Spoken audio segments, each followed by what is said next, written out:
Agnès Lebrun, est-ce que les choses sont devenues aussi un peu plus faciles car il y a une véritable prise de conscience collective? Bien sûr, il y a, je crois, une prise de conscience, mais la prise de conscience sans appropriation, ça ne sert à rien. Donc la prise de conscience, elle peut se payer de mots finalement. Et là, c'est une véritable appropriation. Ce qui s'est fait à Bayeux est tout à fait formidable.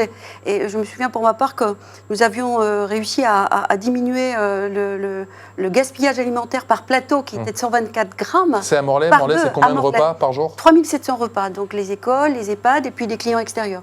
Donc ça signifie que quand l'énergie est là, l'énergie, c'est la puissance en action.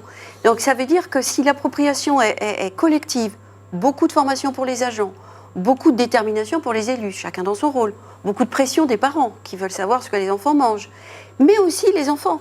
C'est-à-dire que si on fait écrire le menu par les enfants sur les tableaux, si on leur dit, tu vois, petit bouchon rouge, c'est une grosse faim, petit bouchon bleu, c'est une petite faim. C'est toi qui dois savoir si tu as faim. Mais si tu as une petite faim, tu peux y revenir. Si on met le pain, c'est un exemple très concret.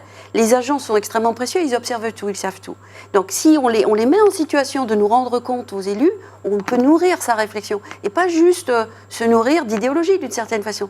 Le pain, si on le met en fin de ligne, eh bien on Moi, je n'ai pas connu ça, par exemple. C'est vrai que c'était toujours le pain, la première chose qu'on avait au début, quoi. Et donc, on prend 4 ou 5 tranches et puis qui restent sur le plateau. Bien sûr. Les fruits, c'est un autre exemple auquel je tiens beaucoup parce que ça, c'était une idée d'agent.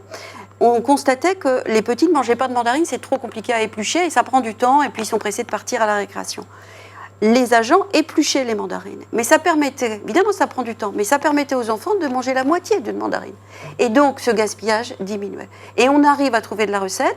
Alors nous avions réussi, par exemple, sur ce simple exemple, de passer de diviser par 2 le gaspillage par plateau, nous avions dégagé 13 400 € pour une année.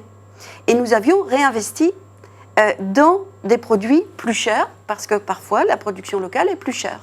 Et enfin, la production locale, évidemment, je n'ignore pas la directive européenne, aucun élu ne l'ignore, mais on peut, non pas la contourner, mais nous avions fait à l'AMF un guide d'approvisionnement local pour permettre justement de donner des idées aux collectivités, et ma cantine a, bouleversé tout ça, parce que ça va être un accès tout à fait formidable où chacun pourra faire des échanges de pratiques.